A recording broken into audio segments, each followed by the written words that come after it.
Good morning. I've come back to see you once more. As I introduced myself, or was introduced the other day, I'm Professor Susan Rasmussen, and today is basically going to be part 2 in our topic of paradigms lost, discussing very generally modernist to postmodern and structuralist to post-structuralist trends and issues in anthropology, cultural theory, and ethnography.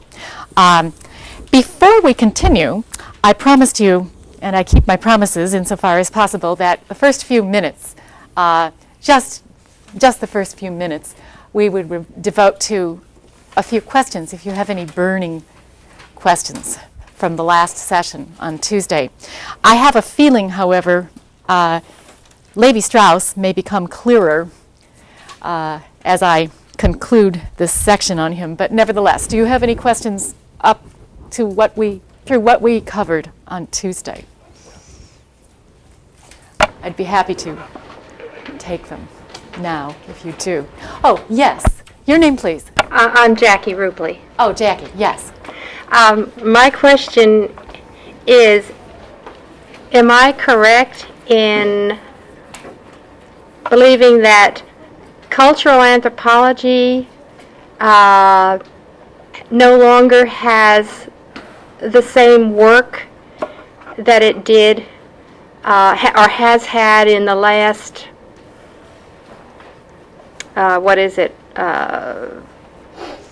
It's almost more than a century. Century? Old, at least Yeah, I'm thinking century. Discipline in the universities. Well, that's debatable. I don't think you can either answer yes or no to that in a clear-cut manner. That's the nature of the beast of anthropology, ambiguity and debate.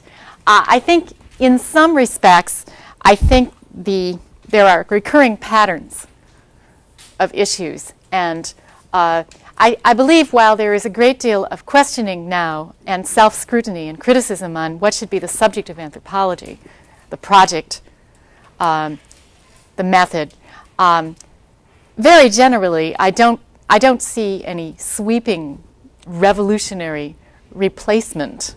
I don't know, perhaps you should be the judge of that. That would be a good food for thought kind of topic to contemplate and discuss later after our own further examination here today of these trends. I think there have been many very vibrant, vital changes, yes, in the discipline, without a doubt, particularly since the late 70s and early 80s. About every 10 years, actually. That's nothing really new. I mean, there were changes at other points as well. There are some debates that have been recurring. That's a very sophisticated question, and that's worth thinking about. But you might wish to discuss that later. Okay, I think I'd like to wrap up the section on structuralism fairly soon today, at least as quickly as we can, and still make it clear to you. What I'd like to do now is zero in on Claude Lévi-Strauss, the French anthropologist, although as I indicated, he really is much broader in his focus than anthropology. I'll just briefly tell you a little about his life first, and his structural analysis of myth in particular, for which he is known. He basically introduced the structuralist approach to anthropology. This is the reason why he's so important, although there have been other anthropologists interested in this.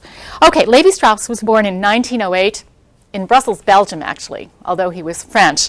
And his parents really had ties to France. They returned to Paris after World War I.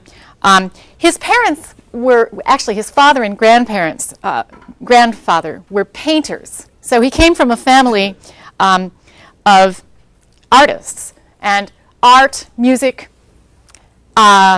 these areas were very important to him and interesting to him. He was influenced really, he was almost, one could term him almost like a Renaissance man in his scope of interests.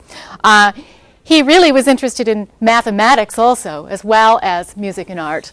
He kind of integrated the humanities and the sciences in his perspective and interest. He actually earned his degree in philosophy and law. And he went to Brazil early in the 20th century and taught at Sao Paulo at the university for a while, and he conducted very brief field work among an Indian group called the Nambiquara.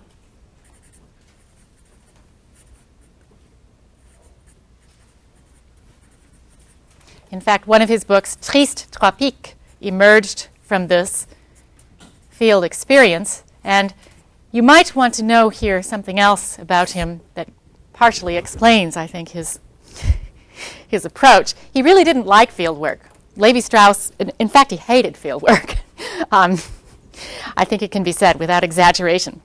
And never really did systematic field work again after this experience in Brazil.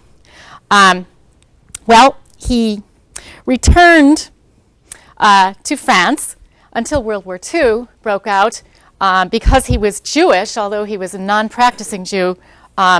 When the Nazis occupied France, of course, he had to flee. So he became a refugee, a political refugee, with some other very famous scholars also from Europe, and moved to New York City, where he taught at the New School of Social Research from the 40s, all throughout the war, until just following it. And it was at this New School of Social Research where he really made important intellectual contacts, which were to influence him strikingly. For example, as I said before, he was influenced by three major currents, one of which was de Saussurian linguistics. And this influence coming from de Saussure, which we discussed at length the other day, was really via Roman Jakobson. De Saussure influence came to Levi-Strauss through a scholar, a linguist, named Roman Jakobson.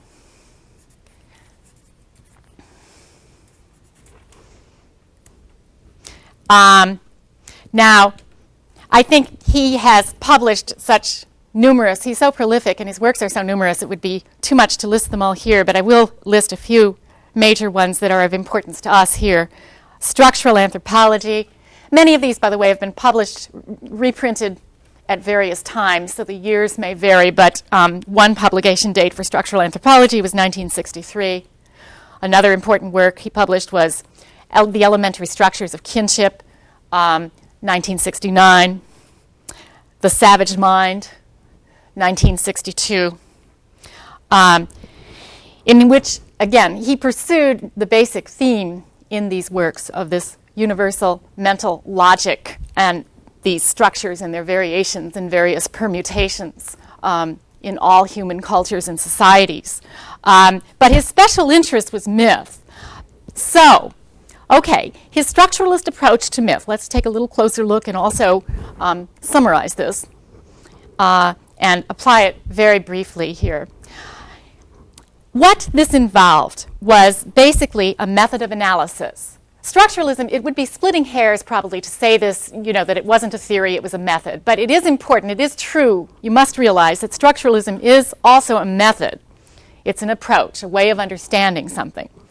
And the procedure is to identify recurring binary oppositions, which are universal, according to Levi-Strauss, remember, and also de Saussure and Jakobson.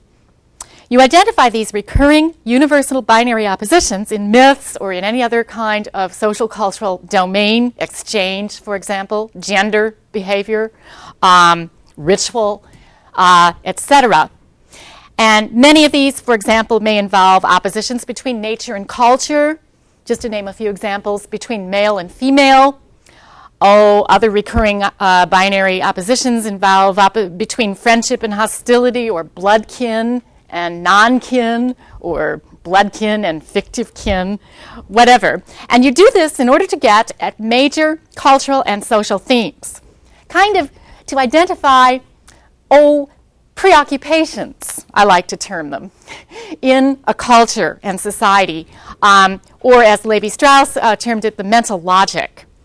And ultimately, in this analysis, he argues that these contradictions are resolved. And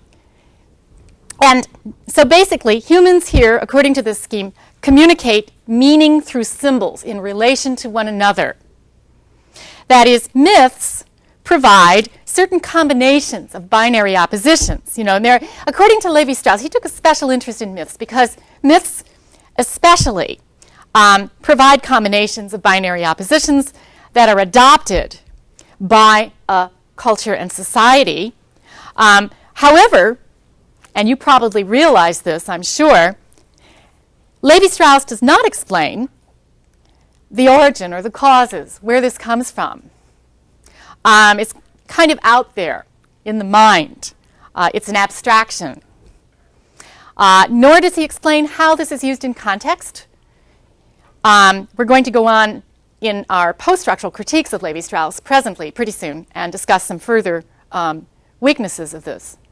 But here I think it's particularly apparent that you don't know much about the context, how it's used, for example, in society. He wasn't interested, unlike some folklorists, in, for example, studying the way people tell folk tales or myths, what they do with them, collecting different, you know, perhaps contesting, disagreeing myths within a culture. But he was interested in this underlying grammar, the structure, that is, of a myth, just like the grammar of a language. So, Levi-Strauss assumes that cultural forms reflect, basically, this series of cognitive oppositions, systems of contrasting categories, modeling the characteristics of the society and the culture and the structure of the human mind. Just to give an example, he did a very famous analysis of a myth found among the Tsimshian people.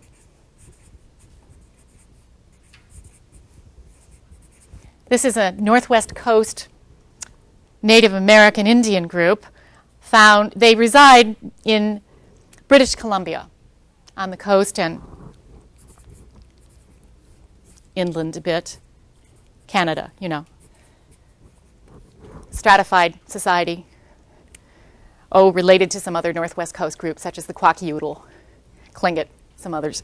Anyway, he analyzed this Tsimshian myth called Asdiwal.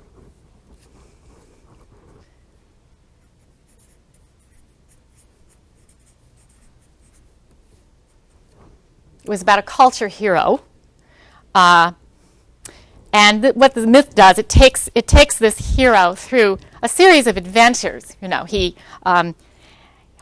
goes on journeys. He receives magical objects. He passes alternately between heaven and earth, mountains and the sea. He hunts different animals. He marries a series of women as well, some of whom are divine, others whom are mortal. This is a familiar mythical theme. I'm sure you have encountered such myths, similar myths, before. Now, for Levi-Strauss, this myth, what it does is describe contrasting patterns of Tsimshian life. For example, it reflects certain natural and cultural oppositions they make between, for example, sea and land.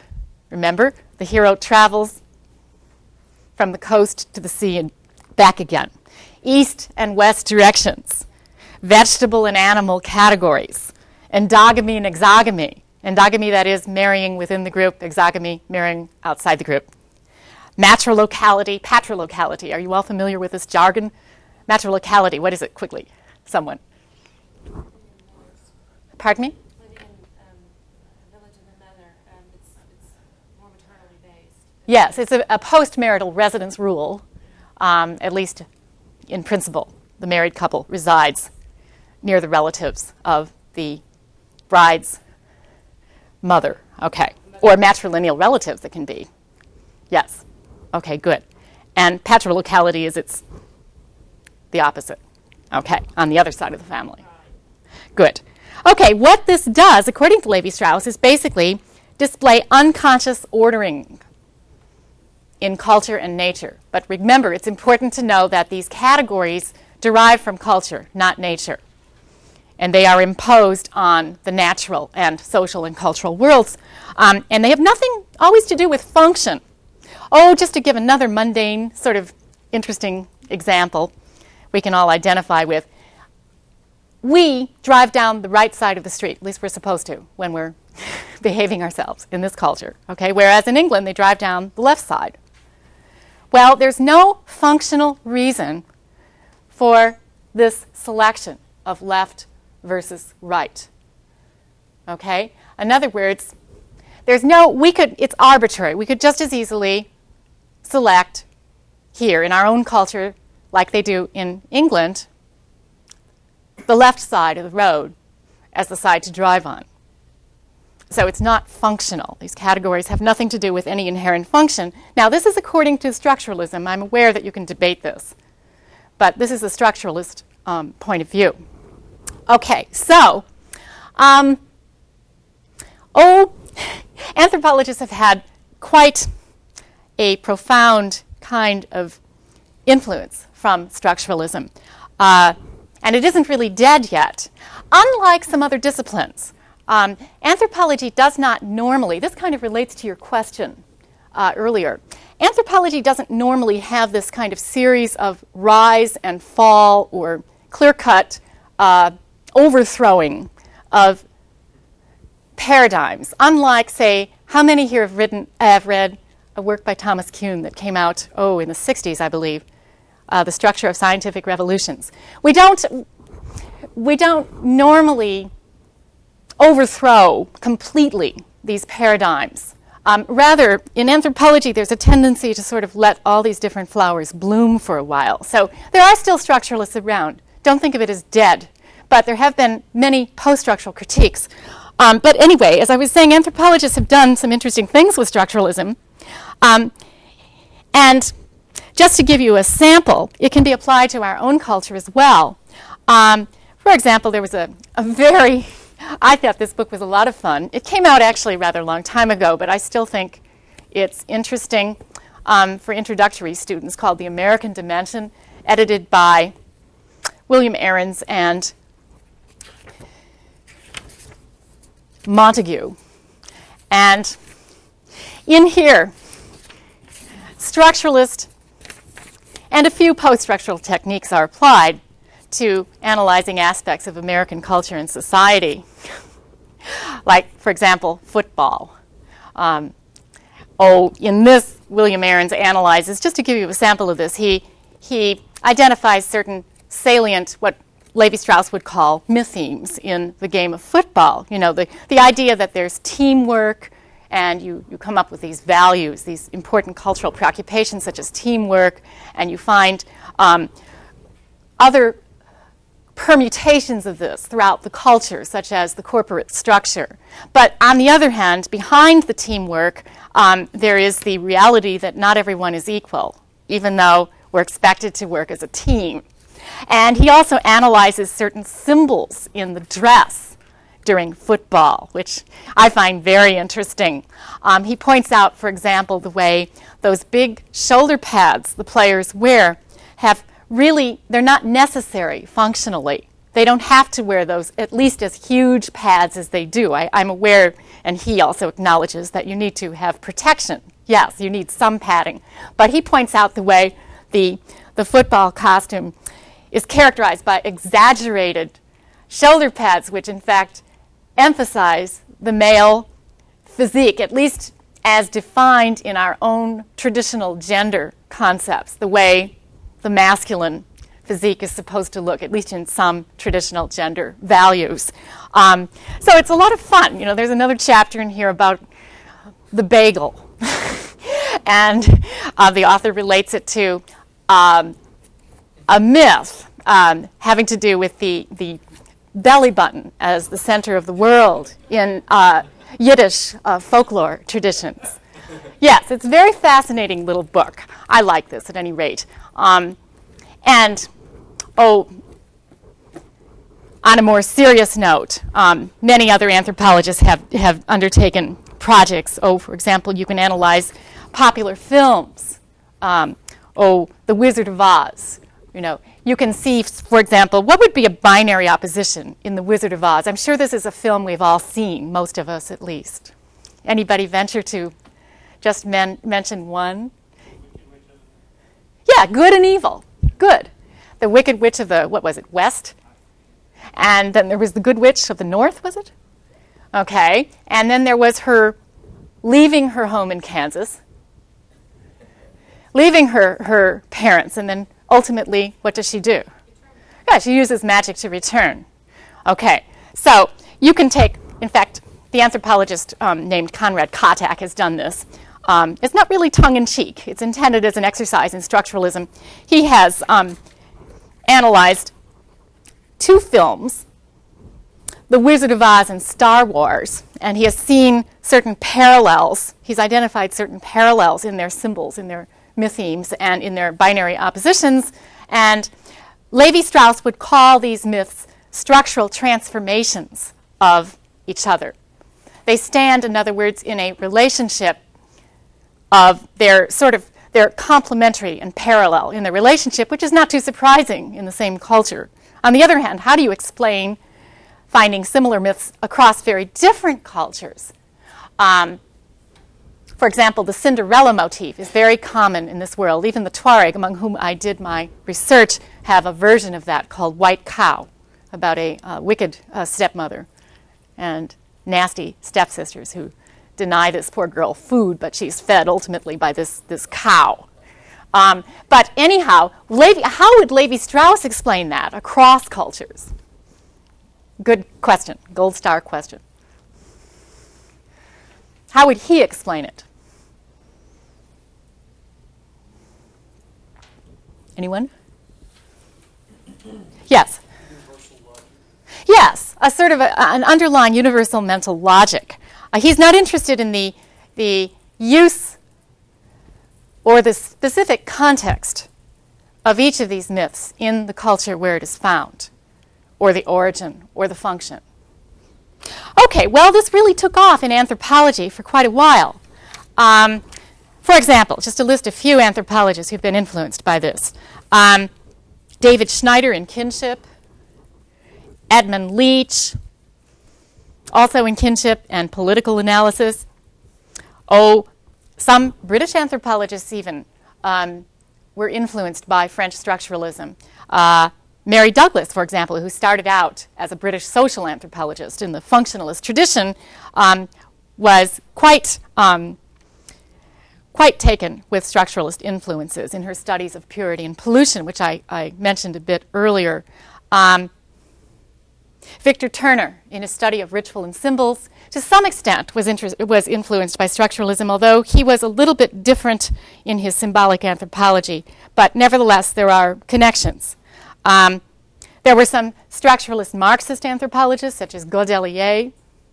And the structuralist Marxists are interesting because, unlike classic Marxist theory, they attributed to culture great importance. In other words, culture was the superstructure, the ideology, which in classic Marxist theory is not interesting. It's the base, the relations of production that are of interest to classic Marxist theorists. But with structuralism, some Marxists, at least, grew more interested in analyzing the ideology or the superstructure as well, albeit within a framework of power relationships, which Levi-Strauss was not too interested in.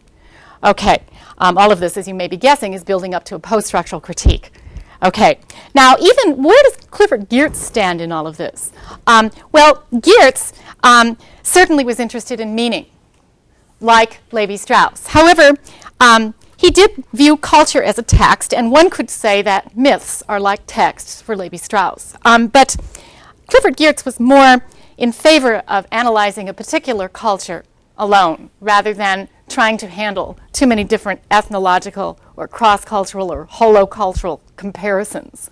And he also expressed a greater interest in the emotions and sentiments, which Levi-Strauss's analysis really leaves very little room for.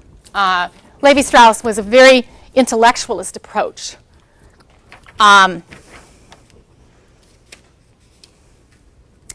Okay, well,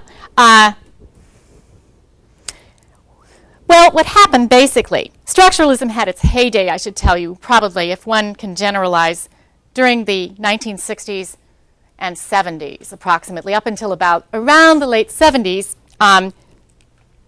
Some anthropologists adopted it, others resisted it. Some incorporated it into some other orientations, modified it, discarded various parts of it. But at any rate, Many others moved toward what we would call post-structuralism. I don't want to present these, though, as watertight cabinets. There's a lot of overlap, and also, please note that there is a gradual kind of transition. I don't want to make it appear too linear either, actually, or too chronological, but very generally, from about the late 70s on, perhaps even before, these changes kind of they actually coincide very closely with some of the wider social changes I started out by examining the other day. Okay, there became a growing dissatisfaction on the part of many scholars with structuralism and indeed other paradigms in modernism for reasons having to do with some wider social changes we discussed the other day, but also for reasons having to do with internal critiques within the discipline of anthropology and also in some other related disciplines such as cultural, literary criticism. So this brings us into post-structuralist and postmodernist developments. What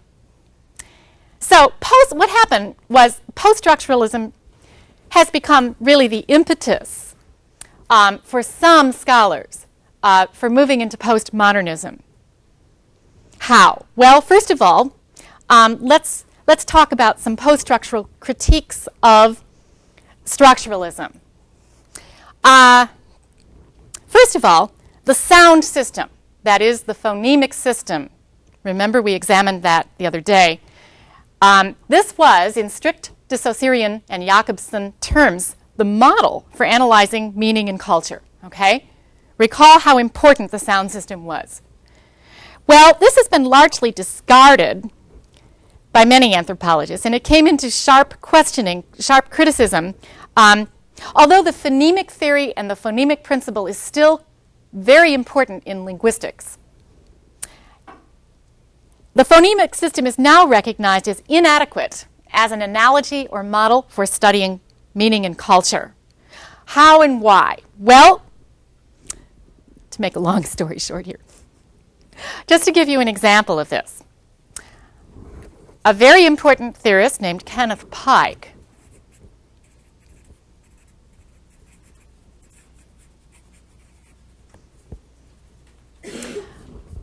adopted a structuralist phonemic theory to anthropology in a very interesting and distinct way, but this has been criticized. Recall the distinction, phonemic, we talked about these the other day, versus phonetics. The phonemic systems, the phonemic system is the sound system that creates distinctions in meaning for local speakers. And local speakers of a language understand these sounds as imbued with meaning. They change meaning for local speakers of the language. Remember the I phonemes in English. We know the difference between the verb to beat and the verb to bit because these are phonemes for us, okay? On the other hand, there is a universal, supposedly, at least according to classic linguistic theory, there's a universal sound grid out there. Phonetics. You know, people used to take phonics courses in our parents' generation. There's a universal phonetic grid of all the sounds that are possible for humans to make, ultimately, and understand, ultimately. This is a larger set of sounds, but all of us tend not to know this because from very early on, we're trained to discriminate between certain sounds in our own language, okay? Because our own language makes distinctions differently from others. For example, the E-I sound these may not be phonemes in some other languages, whereas tones may be, remember, such as Chinese and Hausa, okay? But in the strict perspective of de Saussurian linguistics, there is this external grid that you can get at out there of all possible sounds. And the phonemic system is the smaller set that most of us understand as meaning differentiation. Okay, well, Kenneth Pike took this and transposed this onto looking at culture by emic versus etic. Okay, now the emic versus etic distinction was quite fashionable for a long time in anthropology. I remember studying this a lot while I was an undergraduate major and then into even graduate school. And emic came to mean in anthropology, this is, again, coming from phonetics or phonemic, or phonemics or phonemic. Emic came to mean the internal, the subjective meaning of beliefs and practices from the local viewpoint. In other words, it was subjective. It almost became synonymous with subjective, versus the etic, which, again, is from phonetics. And etic came to become almost synonymous with objective. In other words, anthropologists thought they could find, they could do analyses from an emic perspective and from an etic perspective, meaning from the inside subjective perspective and from the outside objective perspective. Well, this came under fire eventually. And why do you suppose? Well, even in linguistics itself, it became very controversial. For example, they did a series of experiments with tapes played for babies and very small children. And it was found that even though babies do, to some extent, hear a larger span or range of sounds, and when you're younger, you know how it is. It's fairly easy to learn a different language for this reason. Nevertheless, from very, very early on in life, these experiments indicated, they showed that we make certain discriminations internal to our culture and our sound system. So what happened was, eventually, the major post-structural critique about emic and etic came to mean, they said, there is no such thing as etic. Everything is emic. Because it's impossible for anybody to really get at objectivity. Why? Do you understand? I know this is a bit convoluted. In other words, well, as Rosaldo points out in a chapter of his book Culture and Truth called After Objectivism, we are really, our view of reality is really filtered by our own subjectivity. So it's very difficult to get an objective description. For example, he critiques classic descriptions of mortuary rituals. And he makes a distinction between mortuary rituals on the one hand and grief on the other. And he attacks some of these early descriptions of mortuary rituals for being too mechanistic and not really getting at individual kinds of emotions or subjectivity in the culture, what they mean to the people who practice them, in other words. You don't really get at. You think your description is objective, but it isn't really. If people cry, for example, if they hire mourners, wailers are often hired, professional wailers. How do we know? I mean, what are people thinking? Are they really grieving, or are these... Do you sort of understand? Does that clarify? So the emic-etic distinction was one of the first items of the post-structural critique. If you have questions, just write them down. I'll be happy to address them either at the end of class if we have time, or if not, after class. Okay. Another problem, a second point of criticism in post-structural anthropology was this cybernetic model of the brain. There was an assumption, as we know, in Levi-Straussian and de Saussurian analysis that we all universally tend to polarize experience into opposites or binary principles. Hot, cold, male, female, nature, culture. And this was extended, into many, many areas of study. Just to name one example, gender studies. Very often, there were structuralists out there who did these very, very complex analyses of groups who apparently in their myths, they seem to, always associate women with nature and the wild and men always with culture, or maybe the reverse or something like that. But scholars, just to name a few, for example, scholars in anthropology of gender, such as Marilyn Strathern,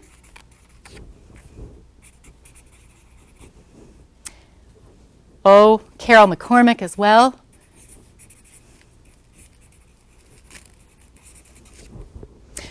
found that, in fact, not all cultures do this. They don't always think in terms of polar binary oppositions. Just to take nature culture as an example, some cultures have a third category, or some cultures may have nature and culture both aligned in their thinking in some contexts. Or maybe they switch them around. Or possibly men become associated with culture in some contexts and women become associated with nature in others. Or nature isn't considered what we consider it to be, something to subdue or conquer, something outside culture. Maybe they're not opposites everywhere. So this was problematic, this binary thinking. Another critique was the way Levi-Strauss dealt with ethnography. And as I said earlier, he really didn't care to do field research. He tended to overemphasize the intellectual aspect of culture and pay insufficient attention to subjective experience, emotions, sentiments, situating the researcher in the field, for example. We know very little of, despite his Tristes Tropiques narrative account, he doesn't pay too much attention to his positioning, for example, in wider systems of power, or his relations with the local people. Another point Rosaldo makes in his chapter After Objectivism is that, in fact, in some other chapters in here as well, is the importance of this concept of situated researcher. The situated researcher. You have to situate the researcher in terms of the baggage the researcher brings to the field from his or her own culture. For example, the gender of the researcher may be very important in shaping the kinds of data and the kinds of questions they ask, or the class, or the age of the researcher. I have written a recent book in which I discuss how my own age impinged quite a bit upon the kinds of experiences and the data I found in Tuareg culture while I was studying aging and the life cycle among the Tuareg. So, anyway, these things are all ignored in Levi-Strauss. Furthermore, a fourth central critique of structuralism today concerns the problem of its abstraction of cultural data from contexts of power, the larger system of domination, and the particular worldview associated with this system. For example, we tend to have, since the rise of science in modernist Europe, we tend to have a visual kind of episteme, a linear, textual, and visual way of organizing experience. We give priority to, for example, we say seeing is believing. Paul Stoller has talked about this problem in several of his works. One work, an earlier work called The Taste of Ethnographic Things, another work called Sensuous Scholarship, which I recommend you read if you have a chance, particularly his chapters 3 and 4 in here, about embodying cultural memories. He has worked also in Niger among different people, however, from the Tuareg, among the Songray people. But Paul Stoller discusses the way our wider episteme, it's not only brute force used to dominate people, but also their knowledge systems. So, anyway, on all of these points, post-structural critiques have really taken Levi-Strauss and others to task. So, what is the significance of post-structuralism? Well, I think basically it raises questions about translating other cultures. And we're moving into postmodernism here. As I said, it is very gradual. They're not watertight cabinets or mutually exclusive. It's not always a chronological kind of transition. But moving into postmodern concerns, I think extreme cultural relativism is perhaps sometimes, which I know you've studied, cultural relativism, a characteristic of much post-structural and postmodernist theory, the questioning of any kind of meta-language. And by meta-language or meta-discourse, we mean an attempt to impose a universal model on anything. Meta-discourse, meta-language. Even the problem of translation in cultural anthropology has come up for review. While we're still concerned with translation, and this partially, I believe, answers your question, we're still concerned with translation. I think that post-structural versus postmodern critiques of translation really differ in degree rather than kind. For example, while some post-structuralists take a position that translation is problematic, it does involve some distortion, they still advocate doing it. They say it is still possible to translate, but they oppose translating culture and language into a universal kind of Esperanto. Do you know what Esperanto is? Esperanto is, there's a society, a number of people who support Esperanto. It took off at a certain point in history. This was a language that was purportedly supposed to be universal. It was supposed to condense, draw on different languages. So the idea here was to use it sort of as a lingua franca for everybody to communicate. Well, post-structuralists and postmodernists would be opposed to this. Rather, they would favor multilingualism, pluralism. Why, do you suppose?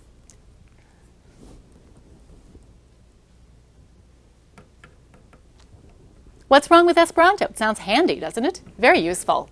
A language that takes a little from this, a little from that, puts them together in a melting pot. Artificial. How is it artificial? Does it truly represent all people's different languages and cultures? No. It sort of homogenizes. And this is what post-structuralists are opposed to. Remember, any kind of meta-discourse. And postmodernists even more extremely opposed to this. So post-structuralists basically have advocated a sort of a mild position. They say it's still possible to translate, but don't attempt to translate, as Levi-Strauss did, into some universal kind of Esperanto-like mental logic, whether it's a language or a mythical system of meanings, you know, such as the position that everybody thinks in binary terms. Now, postmodernists have taken this even farther. Many of them have taken the position that translation, they're anti-translation. And I had a very interesting experience that illustrated this vividly right here on this campus once. I attended a talk by a post-colonial Indian scholar. Are you familiar with Spivak? Did you go to the Spivak talk? You were there. Do you remember that moment when she paused? She is from India, Jiratrai Spivak, a post-colonial Indian coming out of historian and cultural studies. At one point, she stopped and said, you know, what I have to say will be grossly distorted. I'm sort of paraphrasing her. If I translate it into English, so I really prefer to say it in, wasn't it Bengali? And she actually talked for about 15 minutes in Bengali. She spoke in that language to our audience for about 15 minutes. And people were very polite, you know, they sat there. After a few minutes, they started to squirm a little bit. Remember that?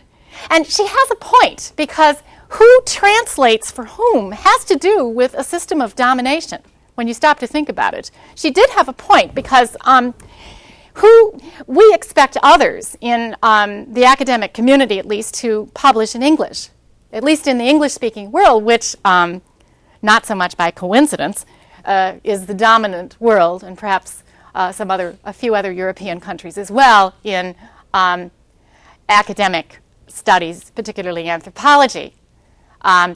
We expect many people from other countries who publish to publish in either English or French, you know, major European languages, which are also the languages of colonialism. We don't write for our audience in the field.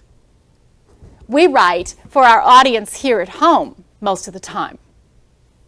Most of us don't publish in Luba or in Tamashek, the language of the Tuareg, or in Bengali here. We publish in English. And when you stop to reflect on that, you know, that might be a problem from a certain point of view. It's a pattern of domination. So this was just the beginning, really. There were other developments as well.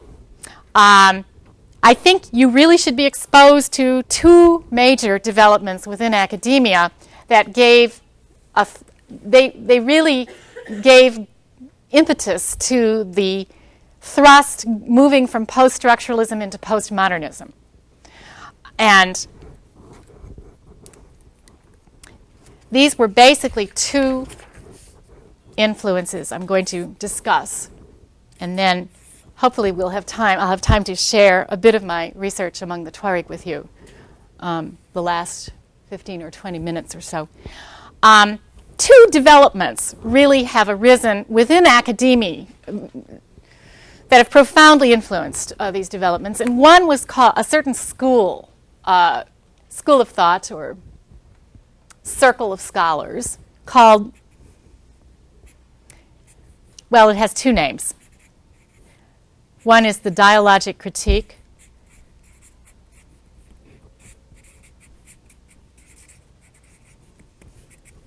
or some call them the Soviet semioticians.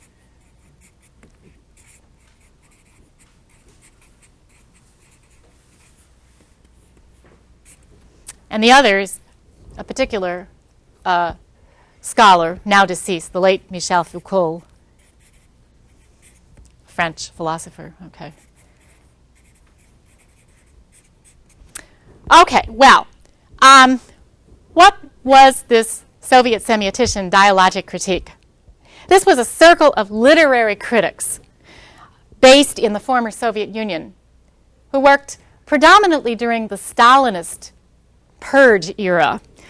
They started out in the 1920s, but the reason they're so important recently is because many of their works, for political reasons, were not translated into English, and they were little known in the English-speaking world until about, approximately the 1970s and 80s. And two prominent figures were Mikhail Bakhtin, that's Bakhtin, and V.N. Voloshinov, Volossinov. They collaborated on a number of works. In fact, they're not certain sometimes who wrote what. But at any rate, Voloshinov was actually a musicologist and poet, and Bakhtin was an exiled school teacher. And the reason they're so important was because they formulated a critique of de Saussure from another angle, okay? Recall how de Saussure was primarily interested in la langue rather than le parole, remember? He was interested in grammar, the structure, the rules of language, rather than the variation in speaking, the way different people spoke every day. Well, in this dialogic critique, this circle of literary scholars, they studied primarily the novel form, okay? And they found that what was interesting about the novel was something very, very revolutionary. The meaning in a novel is constructed cooperatively. In other words, there's no single author, they argued, who constructs meaning in the text of the novel. Rather, meaning is constructed by what they called a chorus of voices, or a kind of a collaborative process. Not only the author brings meaning to the novel, but also the reader, who gives it another layer of interpretation, the audience, also histories that go into its reading. And they also became interested in the utterance, okay, what they call the utterance, spelled as standard spelling in English, when somebody utters something, which was very different from de Saussure in that the utterance is part of speaking, isn't it? What I'm saying right now, I'm making an utterance, a series of utterances. And the reason this was so important to them was that utterances are not really occurring in a monologue. Often, you've got them in a novel in particular. They're dialogical. That is, they occur between different parties to a conversation. I suppose a person can speak alone, yes, but remember, they were studying the novel. And the significance of all of this was that the novel represented a sort of a critique of authority. In other words, there was no central single author of meaning, according to Bakhtin and Voloshinov. And you can see why this got on their nerves in former Soviet Russia. Implicit in this was a critique of all authority structures. Now, The novel for Bakhtin and Voloshinov was a, quote, site of heteroglossia, what they called heteroglossia.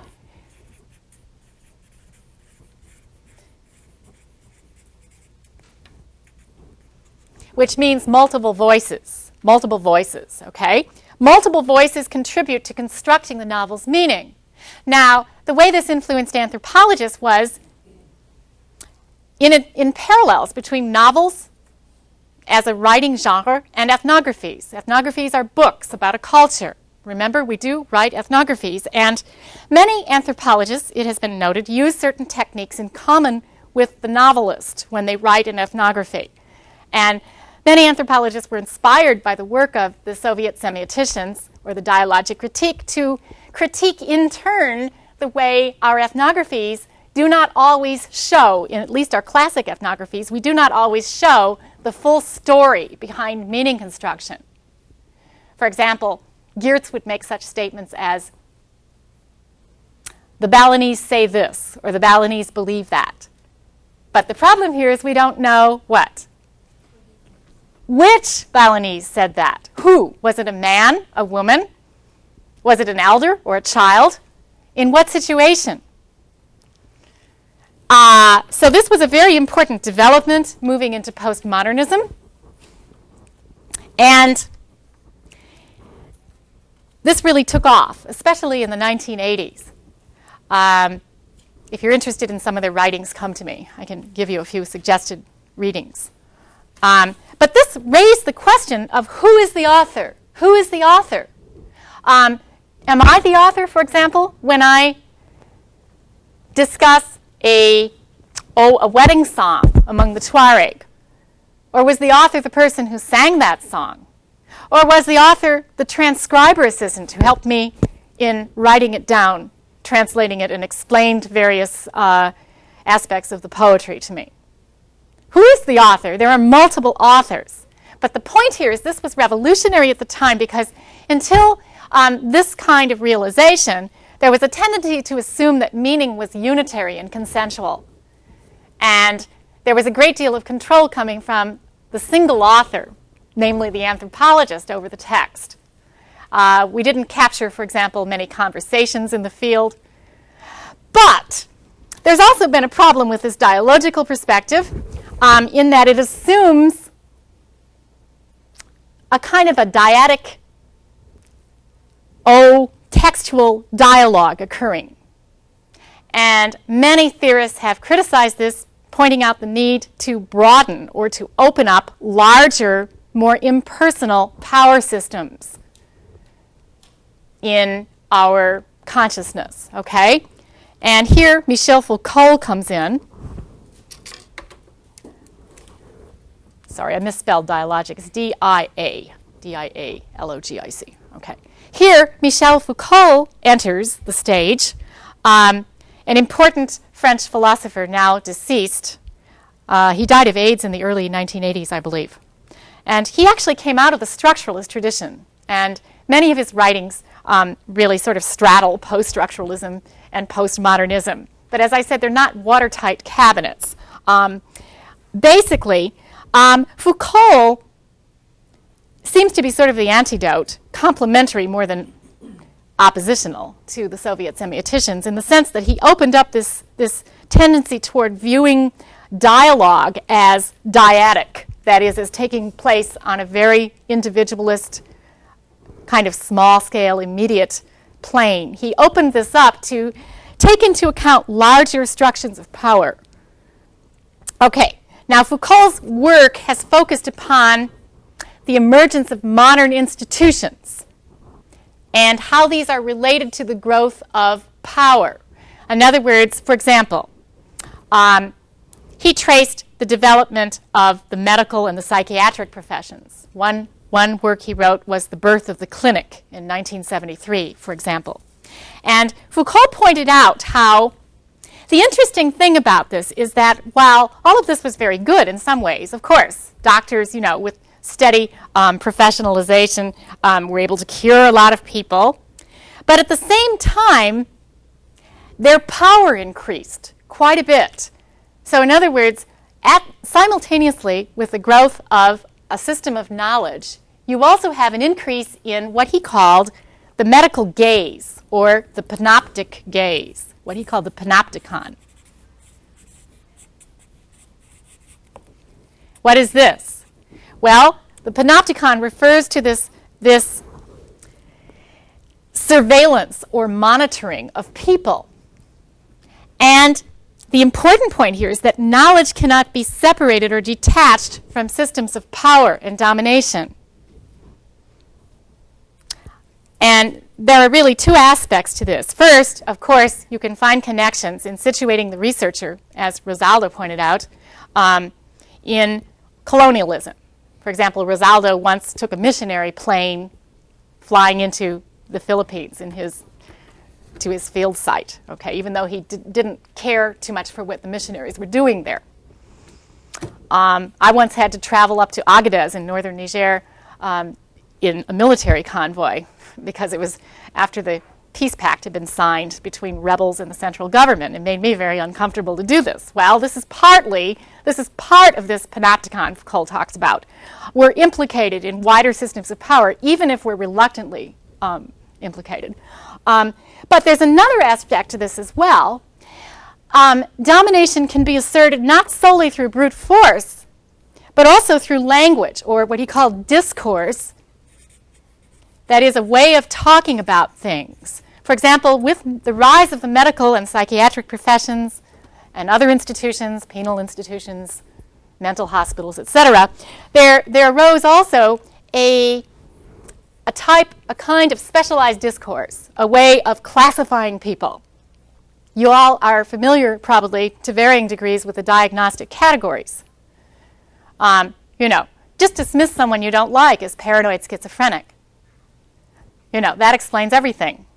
In America, we tend to label a person as crazy if we don't like them. In some other culture, perhaps they might be treated in a spirit possession ceremony, in a kind of a group therapy, and then integrated back into the social group.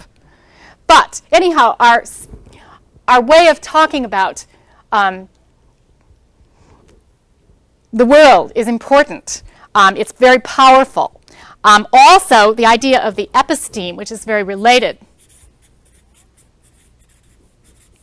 And this I brought up earlier, I believe, briefly. Stoller is also interested in this, the other recommended reading. We tend to also participate and enact a certain structure of knowledge. Knowledge is structured in a particular way in our own culture, for example, our modernist scientific tradition. And in this postmodern critique, and many others as well, it is pointed out ways in which this episteme, for example, our emphasis upon, seeing things in order to believe them. Visual, preferably written evidence, is much more admissible in court, for example, than oral evidence, or for that matter, evidence based on scent. James Clifford wrote a very interesting piece called Identity in Mashpee once, in which he did an ethnographic analysis of a trial, Identity in Mashpee. This was a land suit by a Native American Indian group, and their suit, the success of the suit, hinged upon them being recognized as a coherent tribe. And the problem at this trial was that most of their evidence was not the kind of evidence that's considered truthful or as evidence of true reality of a tribe in our legal system. For example, most of it was based on oral tradition rather than written documents. Many of the people there did not visually fit many Anglo stereotypes of what Native Americans are supposed to look like. Has anybody read that? It's a chapter in a fascinating book called The Predicament of Culture, 1988, by James Clifford. But anyway, they lost. I'm not sure of the upshot over long term, but at least the first time they lost it, the case. Maybe, perhaps later, there has been a reversal. But when he wrote it, they lost because of this inadmissible evidence that was less convincing. And Paul Stoller, as well, discusses how our visual, linear, and textual episteme, that is the way we construct experience and knowledge, tends to color our data and our interpretations in very striking ways. And anthropologists, he advocates, should do the best they can, and well, it's difficult, it's easier said than done, to open up to different epistemes in their study of culture. And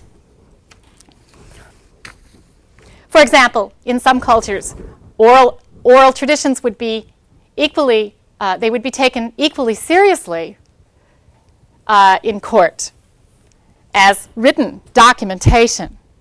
Now, in my own research among the Tuareg people in Niger, among other things, I've been interested in this topic, this idea that many anthropologists now question some Western philosophical traditions, some epistemes that have encouraged a certain bias. For example, a distancing of the scientist from emotions, or a visual bias, or the assumption that we can all objectively find a single truth, uncover a single truth. Yet I feel there's still a challenge here, despite some very valiant efforts, to escape the limitations of verbal and text-centered descriptions in ethnography. So, in one of my recent projects, I ask, well, how would ethnographic description and analysis benefit from greater attention to non-visual modalities in the field? That is, ways people construct experience and knowledge outside strictly visual kinds of modalities, such as the gustatory, taste, or scent, aroma, the oral. There's been quite a bit of attention, by the way, paid to the so-called oral tradition. And these may all exist side by side. These aren't compartmentalized or the opposite, but the point is anthropologists tend to pay less attention to some of them than others, and they're taken less seriously. For example, the whole area of the use of scent or aroma in Tuareg culture, this is taken much more seriously than it is here in the West. We tend, with the exception perhaps of aromatherapy, which is still nevertheless not quite like established medicine, the Tuareg take scent a lot more seriously. They use it, for example, they use incense, perfume in rituals, rites of passage, in healing. And they're also, it takes an interesting role in sociability as well. So basically, there are two questions I examined here. First of all, what can we learn about a culture through aroma, through this non-visual modality? Now, it sounds somewhat frivolous sometimes on first scrutiny, but there's quite a bit that can be learned about a culture through its use and its ideas about scent. And secondly, what are some of the implications of this for ethnography? Well, first of all, among the Tuareg, perfumes and incense are used as a medium, not only among humans, but between humans and spirits. They're used to communicate. For example, in ritual healing. They're not just a cosmetic. For example, Islamic scholars and healers called diviners. Diviners are somewhat like fortune tellers, although they're taken much more seriously there. They do psychotherapy. They diagnose certain illnesses. They do counseling, somewhat like Ann Landers. These, both healing specialists, Islamic scholars and diviners who are non-Quranic, non-Islamic healers, use perfume very often, for example, in diagnosing psychiatric problems in combination with massage and touch, and in the case of Islamic scholars, in combination with Quranic verses. They diagnose patients' illnesses, but there's more to it than this as well. Diviners offer perfumes to their tutelary spirits as part of their sacrifice in return for reinforcing this pact. They're believed to have a special pact with the spirits that enables them. The spirits, in exchange, allegedly, allow them to predict the future and diagnose problems in dreams. Plus, the diviner also uses scent as a mnemonic device, I found. For example, one man I spoke to said, described the way he keeps a piece of scented bark medicine in his mouth, under his tongue, in certain phases of his ritual healing in order to stimulate his memory. So here, scent is used as a mnemonic device. So the seemingly trivial, frivolous role of aroma is actually can be very important, can be taken seriously in some cultural settings. Also, scent is sort of double-edged among the Tuareg. It also has some negative or at least dangerous qualities. For example, it can be used to convey antisocial feelings. It can become the focus of conflict and struggle. For example, they believe, many Tuareg at least, believe that you can catch an illness through smelling it. And this resembles, I believe, among some of our Victorian medical theorists. There was also that belief that you could catch an illness through smelling it. Also, an Islamic scholar once commented to me that the reason most female herbal medicine women were old women was because some of the plants that herbal medicine women gather emit a particular scent or aroma that causes infertility if young women gather them. So you can see here that, scent is a very highly charged area in Tuareg culture. And the interesting thing is that very often out in the countryside where there is still a stratified client-patron relationship between the traditional aristocracy and their artisans or smiths who are attached to them. These artisans manufacture jewelry and weapons for nobles, and they act as go-betweens at arranging marriages, etc. in the countryside. In exchange, nobles are supposed to give them presents. Like, for example, if a smith comes along and you're eating something, you're supposed to share the food with him. Well, people there often told me to hide things, but not only from the view of the artisan. You're also supposed to hide things. They can't just be out of sight. They have to be out of smell as well. Because very often, people will come in and, while generosity is a very important value there, and many people do practice it, as in communities worldwide, anywhere, when food is scarce, there is the temptation to hoard it as well. So some individuals, will hide something before somebody comes. But very often, since in local politeness norms, you're not supposed to directly request something, if somebody notices people have been eating and they're hungry, they'll often make a remark that's indirect. Like they'll say something like, "Ooh, I smell the scent of limes," or something. Or they'll say, "Ooh, something smells like goat cheese." These are semi-nomadic herding people. And goat cheese is delicious, incidentally. Anyway, so many of my friends and field assistants told me, well, you should be careful to hide these foods, but not just from view, but also from the nose of smiths. They're very, they can pick up these scents, and then you're going to be obliged to give them some of this, otherwise they'll put a curse on you. They're believed to have a sort of a malevolent power that can cause illness and sometimes even death if they're denied these presents. And many people do give to them, but I'm just illustrating, the different, the significance that scent has. Now, it's interesting in their medical system to see also the emphasis upon purging things from the orifices. For example, there is what Mary Douglas would call a purity and pollution belief associated with illness and the nose. And there are some practices there that appear very different from our own. For example, when someone has a nosebleed, here we tend to, don't we still do this, bend the head back. There, the emphasis is on purging the orifices. Primarily the nose and the mouth are considered orifices of evil spirits and also disease. You bend forward and allow the blood to spill, which is very different from our own notion of how to treat a nosebleed. But this can be traced to this idea, of the orifices as being entry points of these polluting dangers. And in conjunction with this is one reason why many rural Tuareg men still wear the face veil on most occasions. And I thought I would just show you briefly. My apologies, the picture is rather distant from you, but you can come up and look if you'd like after class. Yes, I'm going to. I'm going to put it down here too. Yes. Does that show? I hope, a little bit. Yeah, somewhat. I have a close-up on a slide, but not a picture like this.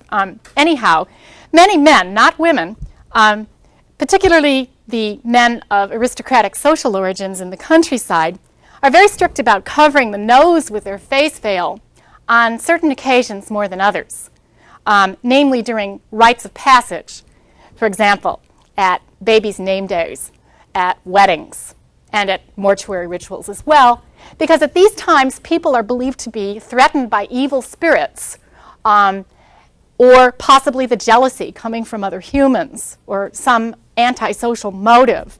Now the veil, the meaning of the veil, I've analyzed in one of my publications. It's actually much more complex than this. There's a lot more to it, but that is definitely one significance of the one level of significance of the veil for men.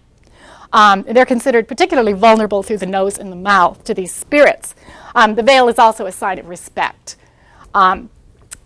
But anyway, at these rites of passage, there are additional precautions taken. For example, incense is burned right near a newborn baby and a new mother in order to protect from evil spirits. And this is almost a metaphorical notion of the smoke. The fumes from the incense carry the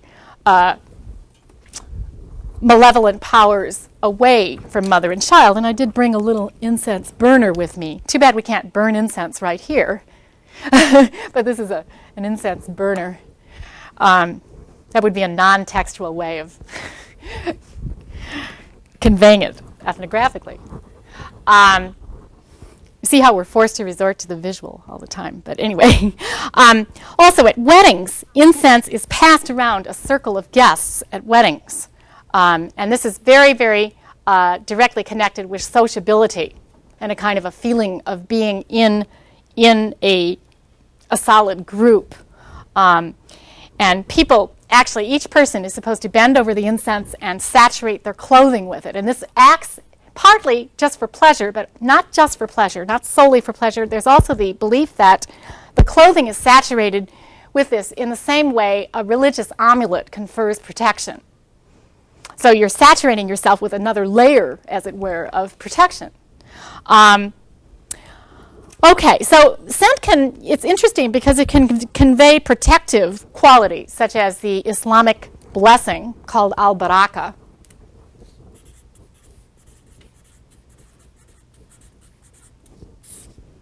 This is a North African belief that approximately denotes benediction or blessing, believed to be conveyed by very important healers and marabouts, Islamic scholars, some herbalists, usually elderly people who are very respected and who are believed to practice religion very devoutly. And they can convey this in a variety of ways, through saliva, ritual spitting, for example, through their clothing, through giving somebody something, particularly, say, if you saturate the cloth or the religious amulet with perfume. This is believed to convey some of the al-baraka. Well, this is kind of interesting, and what does one do with all this? I know I have to wind it up pretty soon, but I think we can make some tentative points here of value beyond merely interesting description. First of all, in Tuareg culture, society, ritual, and healing, scent is part of cosmetics, but more as well. It's part of the pharmacy. It's also part of the religious institution. In other words, uses and beliefs related to scent really break down our categories of magic, science, and religion. In Europe, for example, scent went out of the medical domain into the cosmetics. It left the pharmacy and went into the strictly cosmetic, frivolous domain, approximately in modernism, rise of science, all that. This has been described very interestingly by authors like Howes and Almaguer and others. Anyhow, in Tuareg culture, there isn't really this denigration of scent as something frivolous, But what can we learn more about ethnography here? Well, I think that some modernist bias has caused many anthropologists to ignore or minimize the influence of other epistemes, as Stoller points out. And I think one value in this is that the extravisual can powerfully order experience. And insofar as possible, ethnographers should attempt to take seriously other people's ways of constructing experience and knowledge. I think that's basically all you can say about this. Just it points to the importance of trying, insofar as possible, to explore alternative ways of constructing other truths or other systems of knowledge. And this is one avenue among many others. We're probably due to stop pretty soon. Are there any questions while we can still ask them? Or